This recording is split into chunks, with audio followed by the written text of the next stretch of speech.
आवाज आ रही होगी अच्छे से, है ना?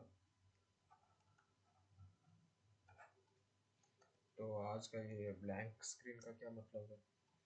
मैक्सिमम टाइम तो अपलोड्स करता हूँ, ब्लैंक स्क्रीन तो नहीं रहता, है ना? ब्लैंक स्क्रीन में तो कभी अपलोड करते हो लोग देखे नहीं होंगे, कोई भी वीडियो अगर करता हूँ तो आज क्या रीजन है? Has to be some reason behind this weirdness, है ना? तो पता चला कि कुछ बच्चे जो है कुछ रेप्यूटेड स्कूल्स में एंट्रेंस देने वाले हैं।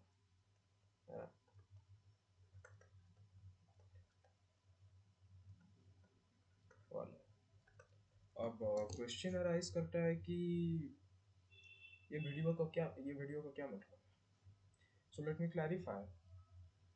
उन बच्चों में से मैं भी एक था जब मैं 10th में पढ़ रहा था, बोर्ड से पहले यही महीना चल रहा था शायद, जनवरी का। And I am going to share a meaningful note of my life, और कुछ टिप्स भी दूंगा कि how you can ace the examination and also how to overcome guilt if you don't qualify the exams. ठीक है? पहली बात, my life story. मैं यहाँ पे पूरा जिंदगी नहीं बताने वाला हूँ, बस एकेडमिक्स। मैं बस एकेडमिकली बताने वाला हूँ कि मेरे साथ क्या हुआ। वीक इन मैथ, काम कर, बहुत वीक था मैथमेटिक्स में।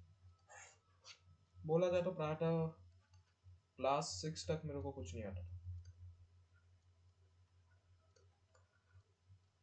आता था, जानते हो कितना आता था उस वक्त?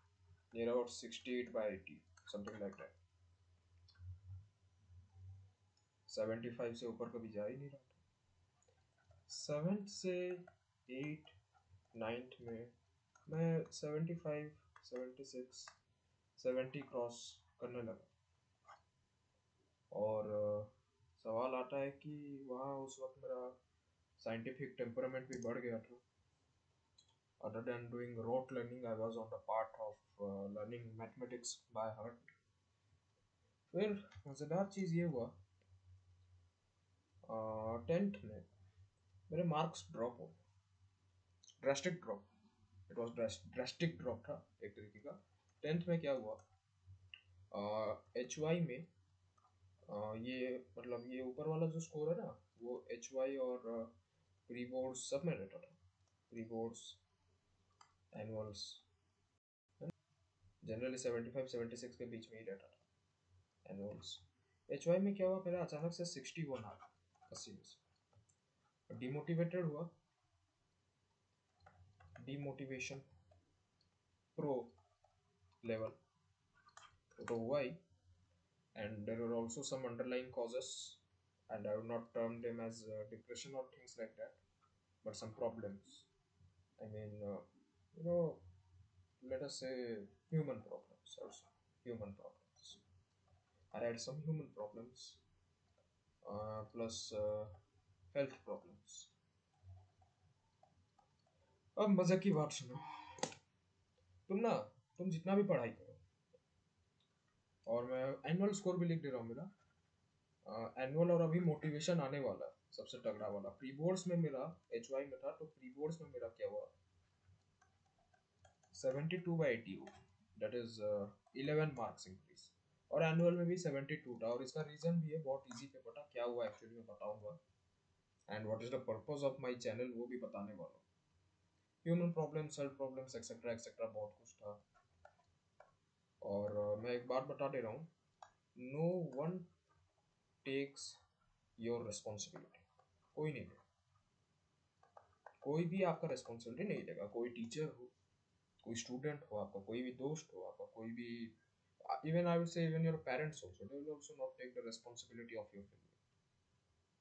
आपका अगर हेल्थ प्रॉब्लम होता है या कुछ मानसिक तनाव रहता है, उसमें माँ बाप तो आपके साथ खड़े रहेंगे ही, वो तो उनका कर्तव्य है, वो तो उनका ड्यूटी है।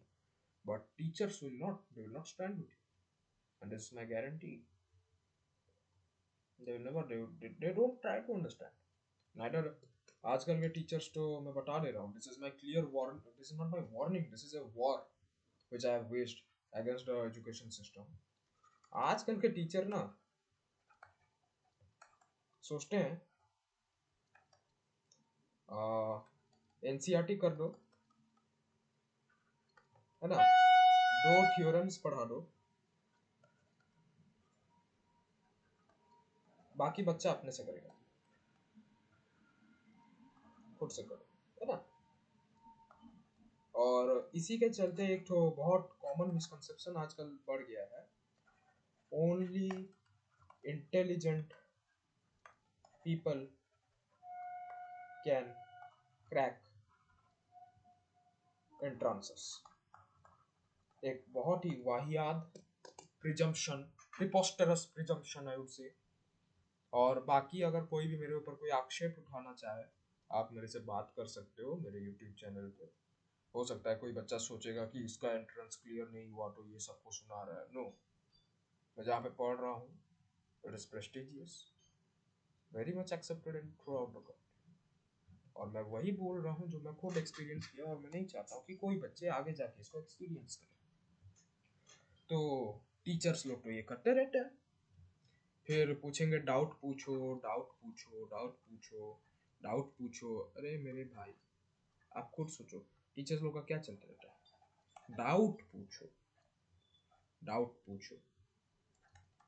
जब आप डाउट लेके जाओगे वो आपको चिढ़ाएंगे कि इतना दिन रखा था, पूछा नहीं,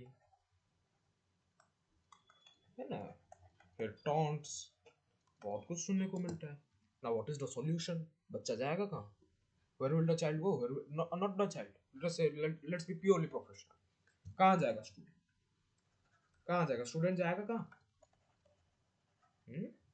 जब यहाँ पे हमको एक चीज बताओ, जो भी मेरे बात से सहमत है, अगर so called intelligents, so called intelligent मानुस, सो कॉल्ड इंटेलिजेंट लोग अगर गद्दी छोड़ेंगे नहीं, है ना, अगर कुर्सी छोड़ेंगे नहीं, तो एवरेज तो मरा ना। खुद के दोस्त बताएंगे तुम्हें कि मेरे भाई इसको कैसे सॉल्व करना है, क्या करना है, साइंस सब्जेक्ट्स में क्या क्या कैसे करना होता है, ना टीचर सही से हेल्प करेंगे। So what can you do? अब तो बेचारा बच्चा लाचार हो गया ना। खुद पूछो, ये कुछ नया ऑप्शन है क्या? फाउंटेनिंग, मतलब फाउंटेनिंग कर लो, एटलीस्ट फाउंटेनिंग कुछ नया फीचर है क्या? इसका क्या फंक्शन है? What ever.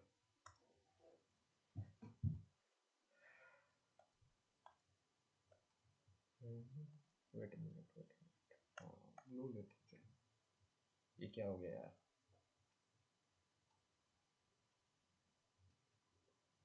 चलो कोई नहीं, आज मेरा डेस्कटॉप देख ही लो सब कोई।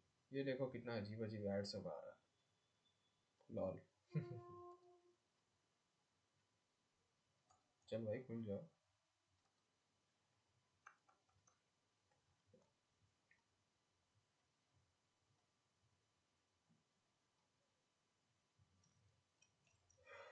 अब क्या हो गया यार?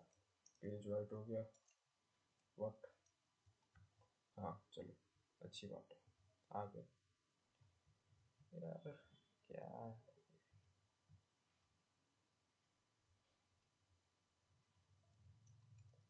So let us continue the sermon, you know, sermon at Banaras तुम लोग पढ़े ही होगे 10th में।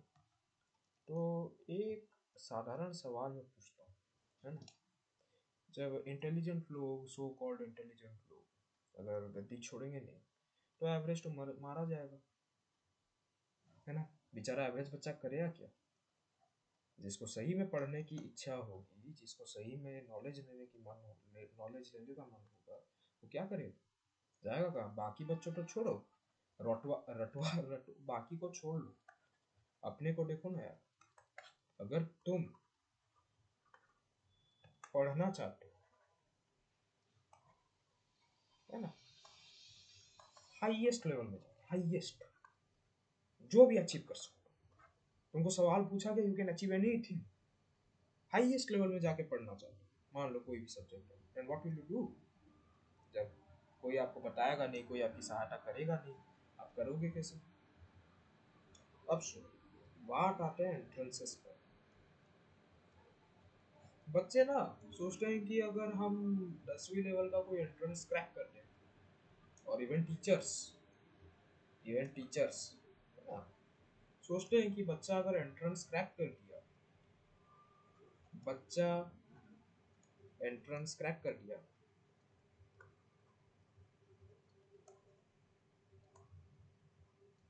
तो इंटेलिजेंट, नहीं तो गधा, है ना। This goes on in the mind of literally every teacher, every parent, every relative and every sibling and every cousin. Keep this thing in your mind.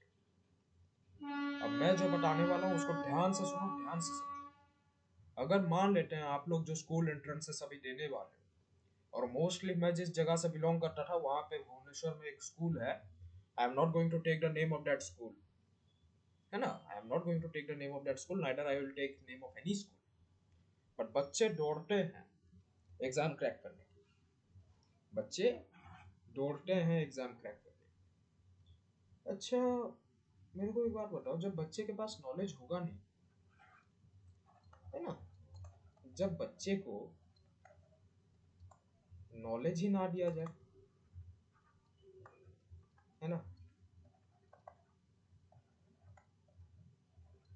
तो बच्चा करेगा क्या?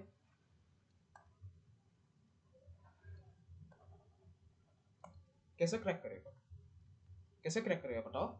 आप में से बहुत लोग होंगे जो 10वीं में पढ़ रहे हैं अभी, आपको ये भी नहीं पता होगा कि इलेक्ट्रिक जो कन्वेंशनल इलेक्ट्रिसिटी में एक वन शॉट अपलोड किया था स्कूल लेवल पे इलेक्ट्रिसिटी का, उसमें मैं एक इम्पोर्टेंट चीज देना भूल गया था, दैट करंट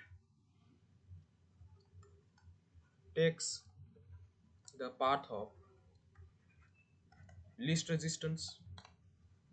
आपको तो ये कोई पढ़ाया ही नहीं होगा, सर्किट एनालिसिस का अंश है ये, या 12वीं क्लास में सर्किट एनालिसिस किया जाता है और उसमें इसका विवरण बहुत ही अच्छे, बहुत ही सुदृढ़ तरीके से दिया गया है, सर्किट एनालिसिस कैसे किया जाए। और 10वीं में भी सर्किट एनालिसिस है, सर्किट सॉल्विंग, साधारण लैंग्वेज में बोल रहा हूँ, सर्किट सॉल्विंग जिसको बोलते हैं। अच्छा, जब current takes the part of lead resistance, फिर आपके पास है ईएमएफ, ईएमएफ है, फिर बायोट सावर्ट मैग्नेटिज्म में, but Ampere's law, Ampere's law, ये सब अगर आपको कोई पढ़ाएगा नहीं, कोई अगर समझाएगा नहीं, तो बच्चा कैसे पढ़ेगा, कैसे समझेगा, क्या करेगा? यही सब मैक्सिमम चीजें आती हैं एंट्रेंसेस में, यही सब चीजें एंट्रेंसेस में आती है, जानबूझ के देते हैं वो लोग, दे नो इट, कि कुछ ही स्टूडेंट्स होंगे जो पढ़े होंगे, लेकिन बाकी तो गधे, बाकियों को तो गधा बना दिया गया है सिस्टम के वजह से। दो चीजों का, या तो बच्चा रटुआ है, या तो बच्चे की पढ़ने का मन है लेकिन उसको पढ़ाया नहीं गया, वो पूछा है लेकिन उसको सही जवाब नहीं मिला, उसके मन में आग्रह है लेकिन उसके पास रिसोर्स नहीं है। यही सब केसेस में से कुछ ना कुछ हुआ होगा, और इन बच्चों को हम क्वालिफाई करने नहीं देंगे। हो सकता है एक बच्चा, उसको ज्यादा नॉलेज ना हो कि एंट्रेंसेस कैसे कंडक्ट किए जाते हैं, नेगेटिव मार्किंग क्या है क्या नहीं है। अब बाकी सब तो आगे टूट पड़ेंगे कि बच्चा का ही गलती है, बच्चा क्यों नहीं जानता है। अगर बच्चे का गलती है, बच्चा नहीं जानता, तो आजकल के जमाने में जो टीचर्स हैं, आजकल जो पेरेंट्स हैं, आजकल जो सो कॉल्ड एजुकेटर्स हैं, वो लोग जिंदा क्यों हैं? पैसा लेने के लिए। Students, it is the duty of the teachers to clearly inform the students regarding how examinations are conducted, what is the syllabus of the examination, what kind of questions come, what kind of extra syllabus, what extra topics the student should keep it, should study, etc etc। ये तो teacher ही बताएगा ना।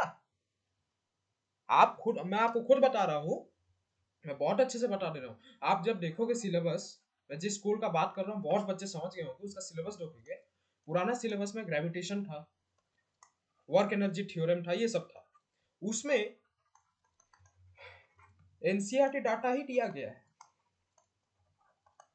है ना, गया है।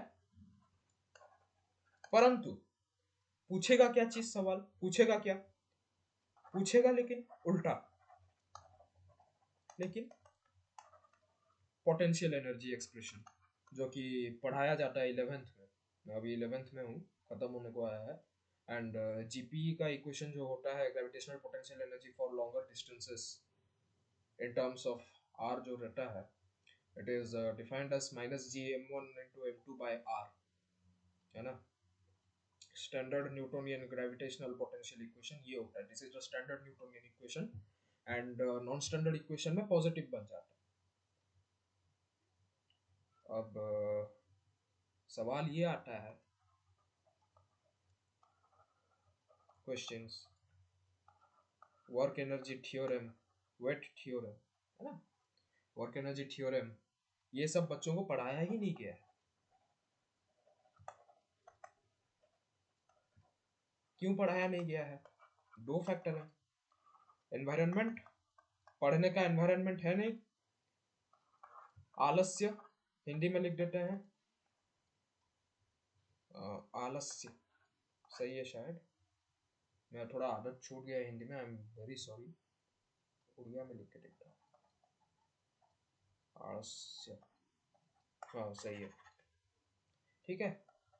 तीसरा, तो इसमें इसमें दोनों का ही गलती है, स्टूडेंट प्लस टीचर, दोनों का ही गलती है। फिर और क्या है, रट्टूबाजी, है ना। आप खुद सोचो, ग्रेविटेशन और वर्क एनर्जी थ्योरम से क्वेश्चन अगर डेटा है, आपका अभी के सिलेबस में क्या है मेरे को कुछ फर्क नहीं पड़ रहा, I don't give a dam care about it, लेकिन जो होता है, जो होते आया है, मैं उसके ऊपर विवरण देगा। आपको एनसीईआरटी डाटा ही नौवीं श्रेणी में जो आप पढ़े होगे एनसीईआरटी से, बच्चा सोच के जाएगा मैं तो एनसीईआरटी पढ़ के गया हूँ, मेरे पास तो कोई वैसे भी नाइन्थ के रेफरेंसेस में other than so called references of Pearson etcetera etcetera, फिर all in one whatever, all in one नहीं, वो जो NCERT at fingertip something like that, मैं वो सब यूज नहीं किया हूँ कभी। मेरे बुक्स अलग ही लेवल के हैं, आई नेवर यूज इट। मैं 11वीं में आया, I direct started my preparation, I kicked my preparation with new books and reputed books. मैं किसी बुक या किसी ऑथर का निंदा नहीं कर रहा हूँ, लेकिन जो सच है वही बता रहा हूँ। आप एनसीईआरटी हो गया या फिर कोई जो जनरल पब्लिकेशन हाउसेस जो बहुत बच्चे यूज करते हैं, उसमें भी आपको एनसीईआरटी का चीजें लाइन बाय लाइन दिया है, लेकिन आपको 11वीं कक्षा का कुछ चीज पूछा जाएगा, क्या करेगा बच्चा, क्या करेगा, क्या कर सकता है? एग्जाम में बैठा है, देखा कि मैं आपको सैंपल पेपर प्रोवाइड किया जाएगा, लेकिन आपका जो मॉक टेस्ट होगा उसमें आपको जो क्वेश्चंस दिए हैं, आपके एग्जाम में क्वेश्चन अलग आ सकते हैं। It is unpredictable. क्या करोगे आप, क्या किया जाएगा, क्या कर सकते हो आप बताओ, क्या करोगे एग्जाम? एक साधारण बच्चा जो आस लेके अपने मन में, जो अपने मन में एक आशा और अपने मन में एक विश्वास लेके गया होगा कि मैं क्रैक कर दूंगा, नहीं होता है उससे क्रैक, नहीं समझ पा रहा है क्या करे, बैठा है गूंगा बहरा, मतलब बधिर, बधिर का मतलब बहरा होता है, बीमार की तरह बैठा है चेयर पे, स्क्रीन को टाड़ रहा है कि मैं करूं क्या, व्हाट शुड आई डू, और हो गया, अगर गलत मार के आ गया नेगेटिव मार्किंग। आप लोग को काइनेमेटिक्स पढ़ाया गया होगा 9वीं श्रेणी में, आपको काइनेमेटिक्स पढ़ाया गया होगा, आधे से ज्यादा बच्चे, मैं लिख दे रहा हूँ, आधे से ज्यादा बच्चे काइनेमेटिक्स के बेसिक्स को भी नहीं समझते, है ना, काइनेमेटिक्स के बेसिक्स को नहीं समझते हैं।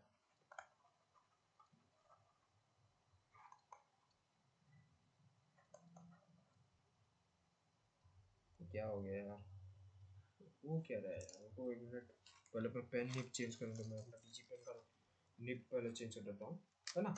आप लोग में से आधे से ज्यादा बच्चे बस जानते हो acceleration is rate of change of velocity per unit time, ये वेक्टर है, वो है, लेकिन आप लोग को ये भी नहीं समझाया गया कि वेक्टर फंक्शन कैसे करता है स्पेस में, आपको ये भी नहीं समझाया गया है कि क्या बोलते हैं, किस तरीके से एक्सेलरेशन का डायरेक्शन, कौन डायरेक्शन इंडिपेंडेंट है, कौन डायरेक्शन डिपेंडेंट है, कौन सा वेक्टर बाई डायरेक्शनल, जैसे कि वेलोसिटी हो गया, velocity always remains in the direction of displacement always.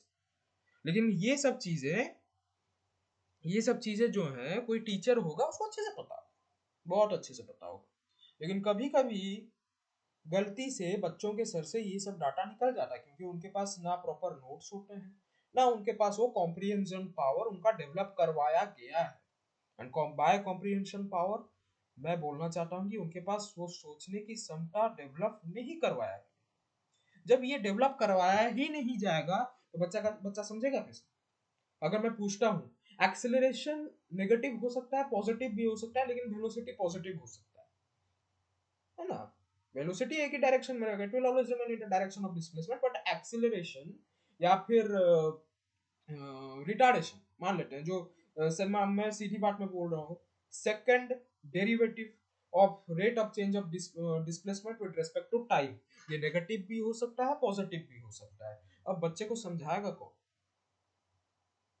बच्चे के मन में तो ये आएगा ना कि सर ये कैसे हो सकता है, अगर वेलोसिटी ऑलवेज पॉजिटिव या always negative, displacement negative velocity भी नेगेटिव, डिस्प्लेसमेंट पॉजिटिव वेलोसिटी भी पॉजिटिव, लेकिन एक्सीलरेशन बाई डायरेक्शनल कैसे हो सकता है, यानी कि पॉजिटिव वेलोसिटी में भी नेगेटिव एक्सीलरेशन कैसे हो सकता है ना?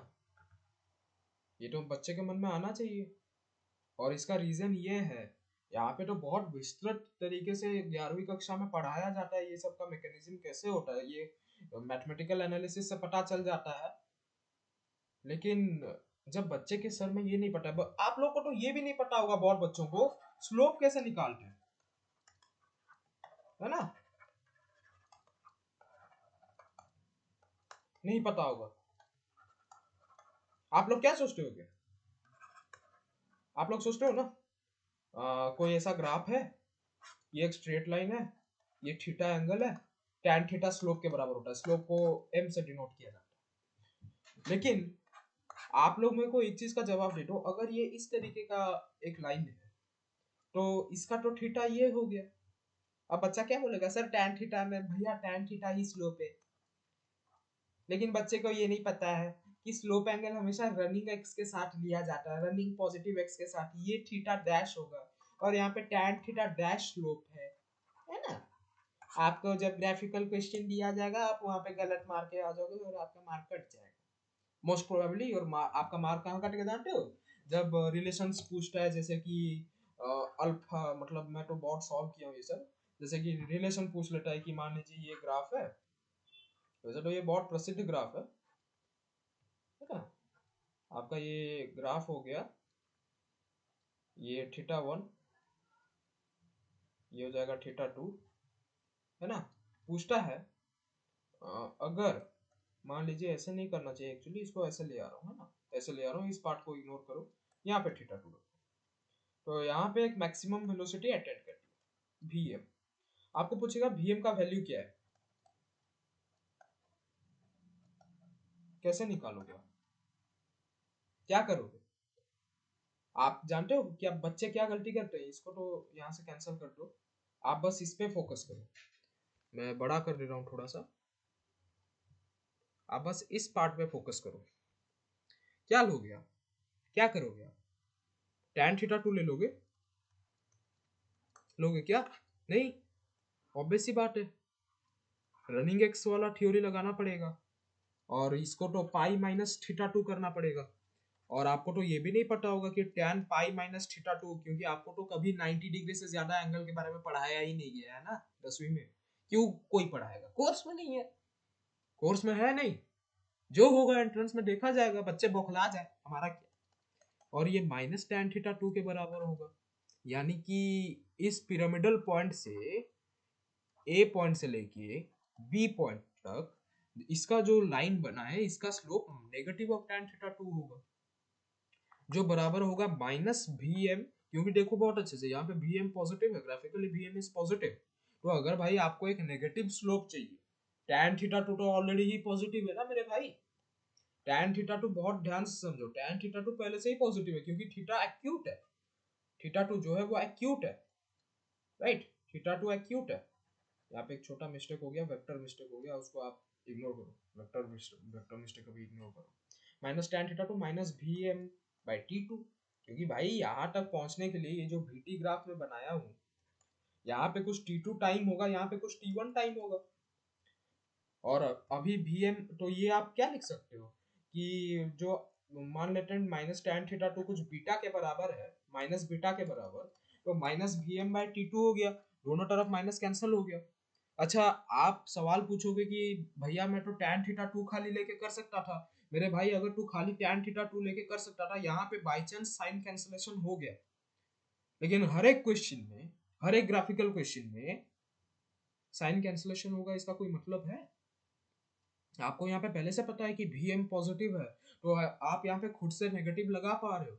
मान लीजिए अगर Vm में प्योर वेरिएबल होता, प्योर वेरिएबल, समझे ना, जैसे कि x is equal to -4, x negative है, लेकिन हम थोड़ी ना लिख रहे हैं -x नेगेटिव है, नहीं ना।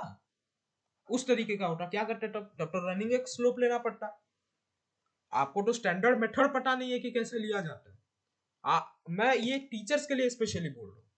आप एक्सपेक्ट करते हो, पेरेंट्स एक्सपेक्ट करते हैं कि मेरे बच्चे एंट्रेंस क्रैक कर दे, लेकिन आपके बच्चे को ये सब नहीं पता है। क्यों नहीं पता है? क्योंकि आपका बच्चे को कभी एक्सपोजर का चांस ही नहीं मिला है। आप सोचते हो कि स्कूल एग्जामिनेशंस में अगर बच्चा 80, 70, 90 ले आए, दैट इज इनफ। बट आप में से कोई ये नहीं समझता है कि बच्चे के मन में क्या दुविधा चल रही है। बहुत बच्चे होते, मैं लिटरली जब पढ़ रहा था पूछ पूछ के थक जाता था, still I didn't get the answer, that was my condition, है ना। मैं क्यों ये एग्जाम क्वालिफाई नहीं कर पाया, that was the condition, that was the reason. अब आप इसको किए, beta is equal to Vm/2, alpha तो भाई पहले से ही θ1 पॉजिटिव है, वहां पे तो Vm/T1 दोनों। अब देखिए, मान लेते हैं कि दोनों टाइम का कॉम्बिनेशन t है, यानी कि T1 plus T2 is equal to t हो गया, यानी कि आप Vm कॉमन ले लीजिए, T1 plus T2 by T1 into T2 is equal to, मतलब आप यहाँ पे क्या कर सकते हैं, बीटा आ गया, अल्फा आ गया। अच्छा, सॉरी मैं गलती कर दिया हूँ, है ना, मैं गलती कर दिया हूँ। यहाँ पे आप क्या करिएगा, Vm बाय बीटा करके T1 निकालो, Vm बाय T2 निकालो, और वहीं पे Vm Vm बाय अल्फा करके T1 निकालो, दोनों को ऐड कर देते हैं। T1 plus T2 is equal to T है। मान लेते हैं हमको पूछा है कि आप टोटल टाइम का, देखो आपको ना पता है एनालिसिस कैसे करना है, क्वेश्चन एनालिसिस कैसे करना है। ये क्वेश्चन वो स्कूल के सैंपल पेपर में है, बच्चे समझ रहे होंगे, जो लोग सॉल्व किए हैं बच्चे समझ गए होंगे कि मैं किस क्वेश्चन का बात कर रहा हूँ। T1 प्लस T2 T के बराबर है, Vm कॉमन ले, देखो मैं कैसे सॉल्व कर रहा हूँ, जस्ट अंडरस्टैंड कैसे सॉल्व हो, क्या quick calculation, direct alpha plus beta by alpha into beta, इस तरीके से कैलकुलेशन होता है, मुंह मुंह में कैलकुलेशन होना चाहिए। मैं तो 11वीं में पढ़ रहा हूँ, मेरा आदत हो गया सॉल्व कर करके, फिजिकल केमिस्ट्री ये वो फिर फिजिक्स ये वो रोटेशन वगैरह, फिर thermodynamics, specially thermodynamical calculation, thermodynamical physics में, फ्लूइड फिजिक्स में ये सब ज्यादा काम आता है। क्विक कैलकुलेशन ये सब फिजिक्स के पार्ट में, जहाँ पे इंटीग्रेशन, डिफरेंशिएशन और उसके हायर स्टेप्स भी जहाँ लगते हैं, वहां पे इस तरीके का थिंकिंग डेवलप होता है। लेकिन क्या पहले भी इस टाइप का थिंकिंग पहले भी डेवलप हो सकता है? हो सकता है, लेकिन बच्चे को सिखाएगा कौन? पढ़ने वाले बच्चे को। पढ़ने वाले, जो नहीं पढ़ रहा है उसको तो भाड़ में जाने दो, पढ़ने वाले बच्चे को कौन सिखाएगा? कौन सिखाएगा बताओ, कहां से सीखेगा? जब दोस्त नपुंसक, आई डोंट केयर कौन क्या सोच रहा है मेरे वर्ड्स पे, जब आपके फ्रेंड सर्कल ही पढ़ाई के सीमा में नपुंसकता प्राप्त कर चुके हैं, आई डोंट केयर कि किसके पेरेंट्स अगर ये वीडियो देख रहे हैं वो क्या सोच रहे हैं, लेकिन जो सच्चाई है वो सच्चाई है।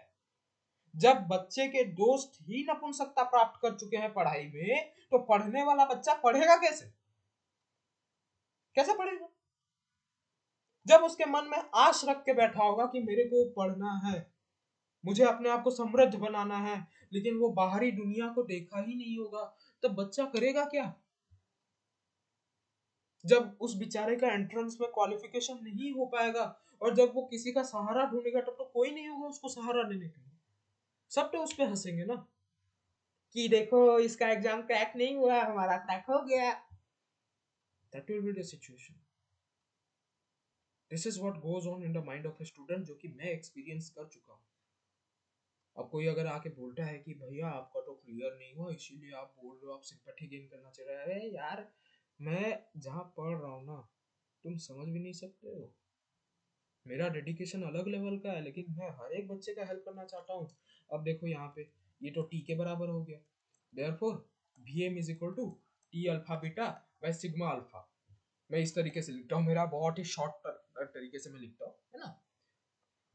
मुझे एक बात बताओ, अगर आपको तो देखो, मैं अभी इक्वेशन क्रिएट किया, कोई स्टूडेंट के मन में ये नहीं आएगा कि भैया क्या मैं Vm is equal to T1 into alpha करके तो लिख सकता था, है ना? आप तो ऐसे भी लिख सकते हैं कि भैया मैं तो Vm is equal to T1 into alpha या फिर Vm is equal to T2 into beta करके भी लिख सकता हूँ। दोनों में क्या अंतर है?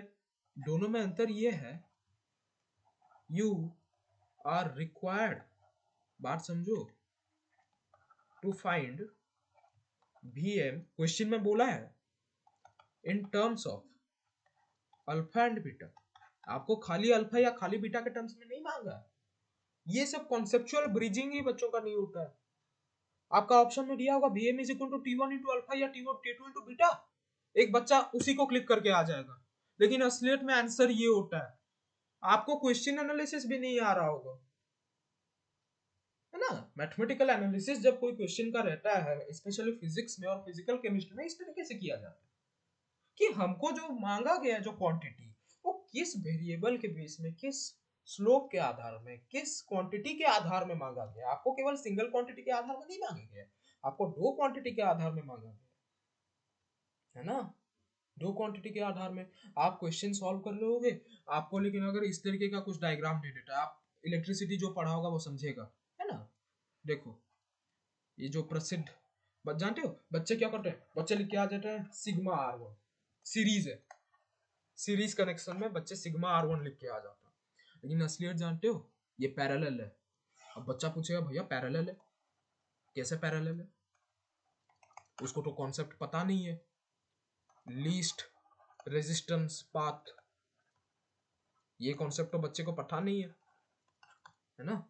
फिर ये कॉन्सेप्ट, फिर जंक्शन कॉन्सेप्ट, ये वीडियो स्पेशली उन बच्चों के लिए जो एंट्रेंस के लिए प्रिपेयर कर रहे हैं, बाकी बच्चे बाहर में जाए, मैं उनके लिए ही था।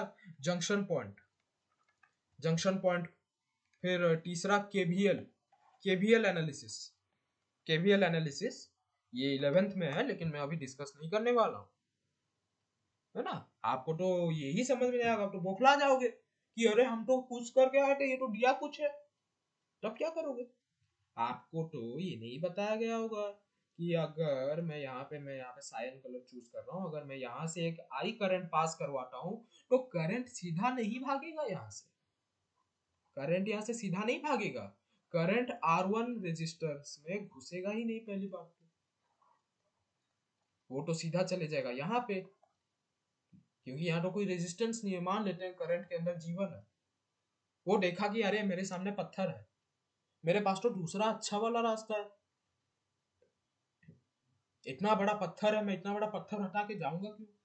इससे अच्छा मैं अच्छे वाले रास्ते से चले जाता हूँ, भले ही लंबा हो। अब देखो, आई यहाँ पे गया, अब इसको बोला जाता है जंक्शन पॉइंट, है ना? नोड भी जिसको बोला जाता है, बहुत प्रसिद्ध है, यानी कि इसको नोड भी बोलते हैं।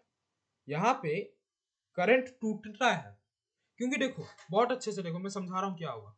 मान करंट के अंदर जीवन है ना, करंट के अंदर जीवन है ना, और मैं एक प्रॉपर्टी बता रहा हूँ करंट का। मान लेते हैं करंट अपने आप को तोड़ के दो नया चीज, मतलब करंट में है ना, करंट एक प्लेनरिया है, मान लेते हैं करंट प्लेनरिया है, वो अपने बॉडी को दो हिस्सों में तोड़ दे। वो देखता है कि अरे मैं तो पहुंच गया, मैं तो बी पॉइंट में पहुंच गया यार, मैं तो बी में पहुंच गया, लेकिन अब जाऊंगा कहाँ? दोनों तरफ रेजिस्टेंस है, और लीस्ट पार्ट लेने के लिए मेरे को किसी ना किसी को तो काटना पड़ेगा, है ना? किसी ना किसी पार्ट को तो लेना पड़ेगा। चलो मान लेते हैं यहाँ पे I3 में टूटा, और इस पार्ट में इस पार्ट में वो I2 से गया। अब देखो I2 तो R2 को रेजिस्टेंस क्रॉस करेगा ही, यहाँ पे पहुंचेगा, लेकिन यहाँ पे भी एक पॉइंट है, कनेक्शन पॉइंट, यहाँ से I2 टूटेगा नहीं, I2 डायरेक्ट छोटा पार्ट ले लेगा, है ना?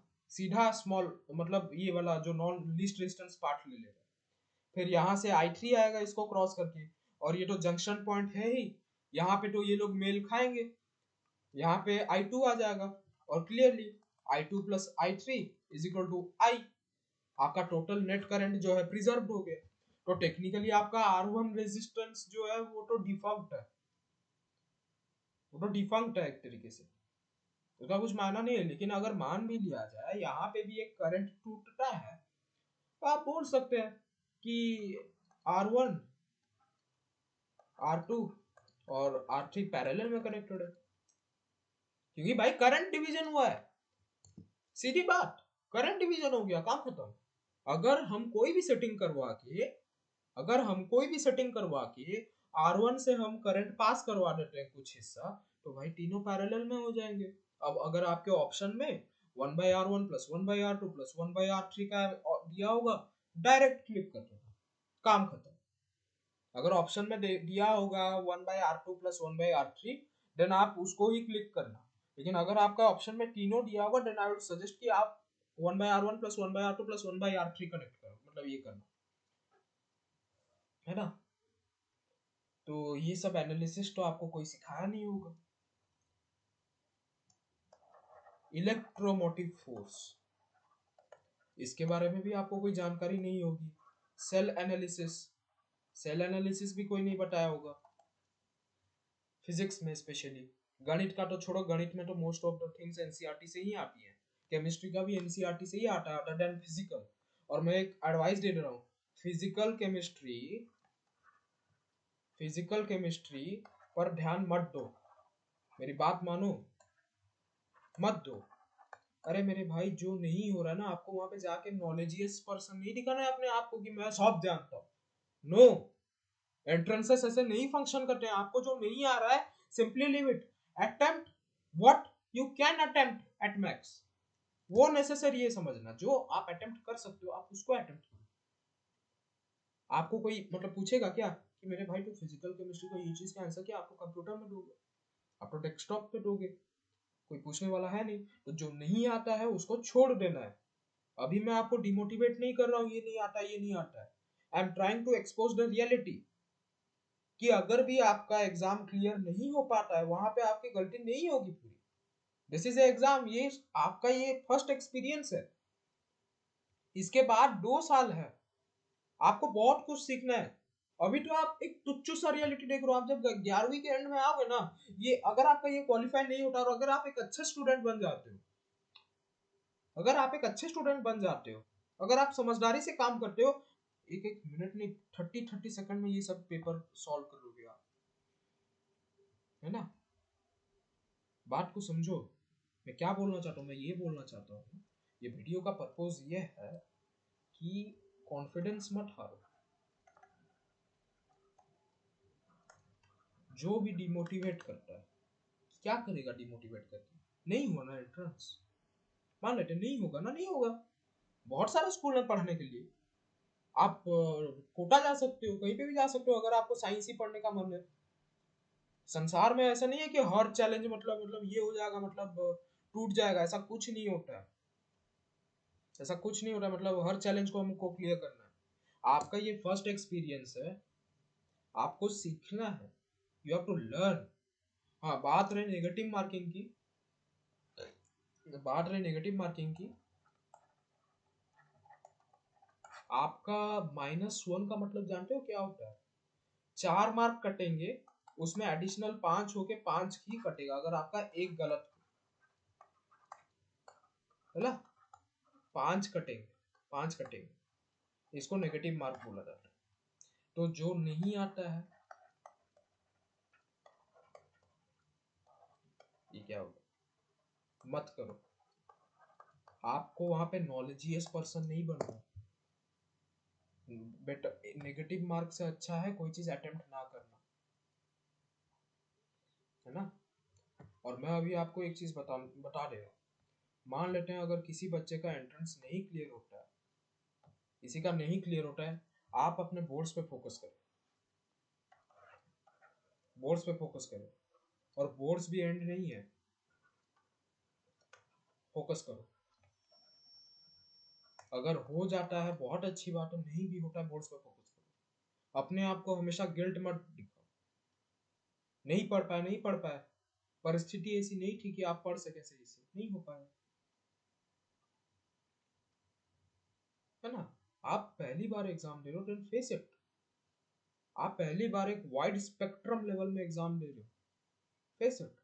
ये एग्जाम आपका जिंदगी ने डिसाइड करने वाला है। अगले 2 साल में आप कौन से बुक्स यूज करोगे, आप कौन से मटेरियल्स यूज करोगे, आप किस तरीके से साइंस को समझोगे, आप किस तरीके से आप जो भी स्ट्रीम लेते हो समझोगे, that that that decides your माने what that decides your future.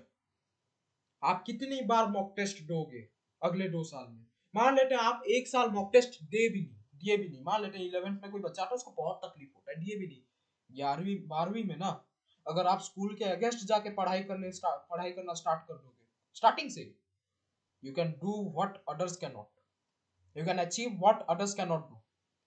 आप अगर प्रॉपरली टेस्ट सुनो, 2 साल अगर कोई बच्चा सही से मेहनत करता है, अगर 1 साल उसका बर्बाद हो गया, लेकिन अगर वो टेस्ट एनालिसिस, कॉन्सेप्चुअल अंडरस्टैंडिंग, ज्यादा सिटिंग आवर्स डेवलप कर लेता है, सो उसको ये नहीं होगा, उसको कोई हरा ही नहीं सकता है, कोई कंपटीशन नहीं हरा पाएगा, बिकॉज यू आर लिटरली हाँ सफिशिएंट मटेरियल यानी कि जो मटेरियल योग्य है व्यवहार करने के लिए, पर्याप्त है, एकदम एकदम यूज करने के लिए, जो मटेरियल आपको सक्षम बना देता है आगे जाके साइंस पढ़ने के लिए, हायर साइंसेस, वो मटेरियल्स अगर आप यूज करोगे तो आपको कोई नहीं हरा सकता है। हाँ, बाद में अगर नहीं होता है 1 साल ड्रॉप कर लो, लेकिन गधों की तरह ड्रॉप करोगे क्या, जो दिन रात एनसीईआरटी बना बना के, एनसीईआरटी चबा चबा के बस मतलब पढ़ाई करते हैं। आप स्टार्टिंग से ही अपना फाउंडेशन डेवलप कर चुके हो तो ड्रॉप में भी आपको आसानी होगा, सोचो कितना बेनिफिट है। तो ये कुछ टुच्चू मुच्चू एग्जाम्स को दो, मैं टुच्चू मुच्चू नहीं, डिसरेस्पेक्ट नहीं कर रहा हूं, आप एग्जाम दो, क्लियर हो गया, बहुत अच्छी बात है, इट इज वेरी गुड, मैं मना नहीं कर रहा हूं, आई ऑलवेज इट, मैं हमेशा बच्चों के साथ हूं, लेकिन अगर नहीं होता है तो प्लीज डिमोटिवेटेड मत जाओ, रोना धोना मत करो, नहीं हुआ, leave it, focus on what's next, अपने गलती को सुधारो, अपने आप को एनालाइज करो कि मैं क्या गलत किया हूं, इतना दिन मैं स्कूल में पढ़ा, मैं क्या गलत किया, कि क्या गलत कर दी जो मेरे से ये क्लियर नहीं हुआ, मेरे से ये नहीं हो पाया। आप जब उसको समझने लग जाओगे, the moment you will begin to understand the chronology, the analogy and the basics of studying science, then at that moment you truly become enlightened. आप जाके किसी का मोटिवेशनल वीडियो ये देखोगे, ये करोगे, वो सबसे नहीं होने वाला है। जैसे जैसे आप आगे जाओगे, पेपर अटेम्प्टिंग स्ट्रेटेजीज, अपने कॉन्सेप्ट को बढ़ाना, सिटिंग आवर्स ज्यादा करना, जो बोलते हैं ना इंटेलिजेंट, अरे ये तो कितना इंटेलिजेंट है, भाड़ में गया ऐसा इंटेलिजेंस, जानते हो, मैं अपने बारे में बता रहा हूँ, मैं वही बच्चा हूँ जो 10वीं में 72 मार्क्स लाया था 80 में से मैथ्स में, अभी 4 डेज में, 4 दिन में मैं, जानते हो, पीएनसी खत्म कर सकता हूँ।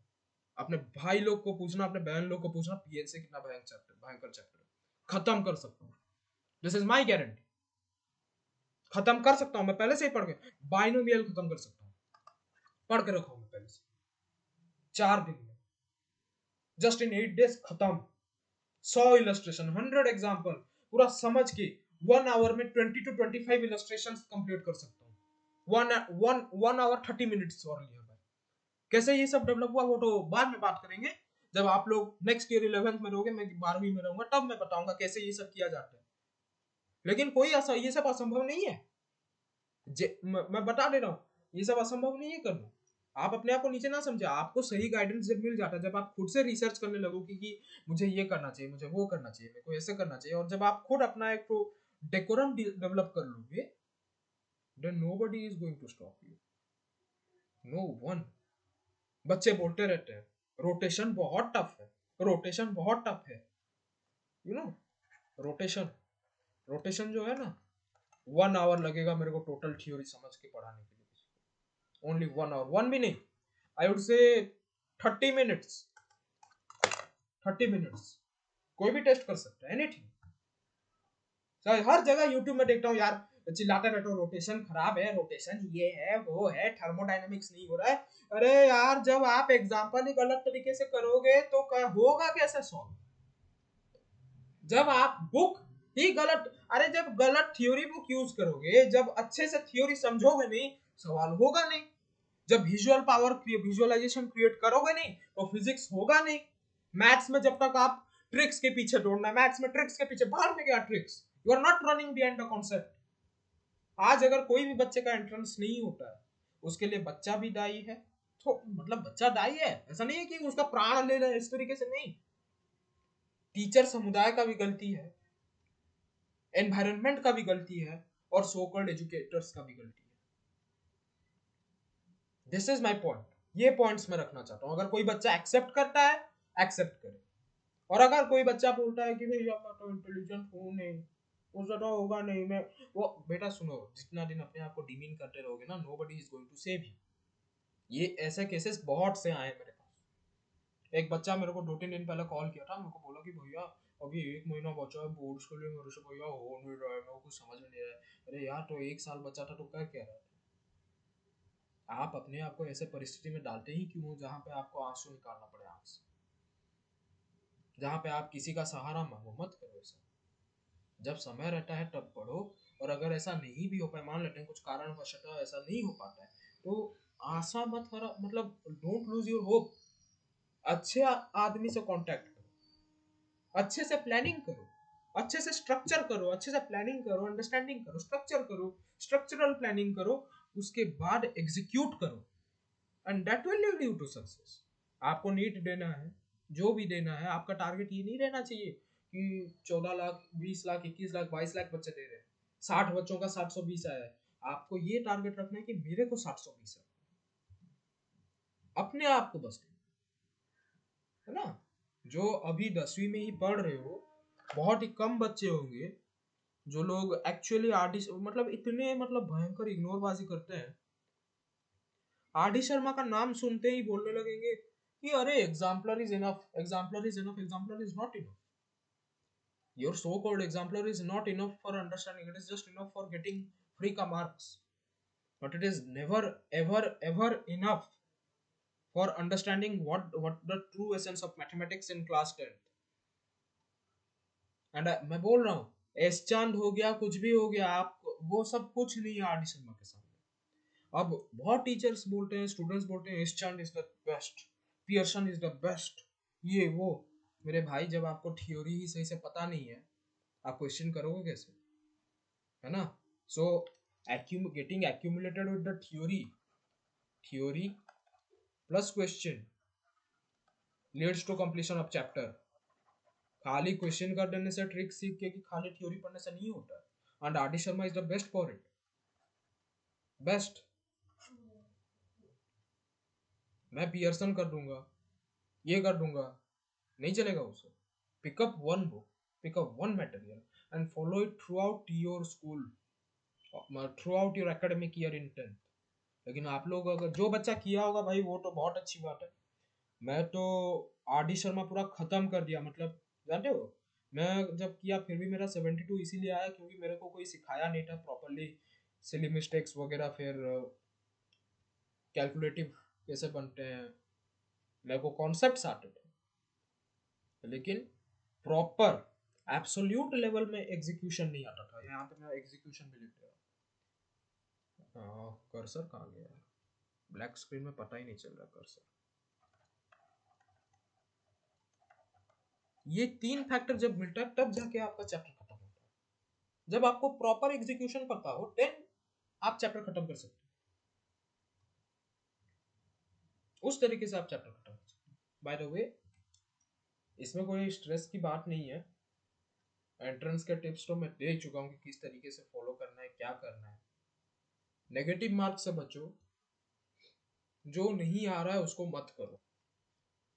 एंड वेरी सुन मैं इसे डिस्क्रिप्शन बॉक्स में मैं अपना लिंक मतलब दे दूंगा मेरे फिजिक्स के नोट्स का। एंड आई होप कि ये वीडियो बच्चों में वायरल हो, आगे भी जाके जो भी एंट्रेंसेस है बच्चे ये वीडियो देखें, समझे और अटेम्प्ट करें। That's all, and I hope everything goes well. आप लोग का भगवान आपको सद्बुद्धि दे, आप लोग अच्छे से एग्जाम करो, and don't take stress about it, take good rest and do what is necessary, do what is necessary. कौन क्या बोल रहा है, कौन टीचर क्या बोल रहा है, मेरे पेरेंट्स क्या बोल रहे हैं, मेरे दोस्त क्या बोलेंगे, कौन क्या बोलेगा, it does not matter, it has no literal importance. आपको तो रोड मैप बता दिया, आगे आगे आपको क्या क्या तकलीफें फेस करनी है, उसी के अकॉर्डिंग आप अपना काम, अपना आइडिया और अपना एक्टिविटीज को एग्जीक्यूट करें। Thank you very much for listening the session, है ना। एंड आई होप आगे जाके कभी मिलेंगे यूट्यूब में, नॉट इन रियल लाइफ।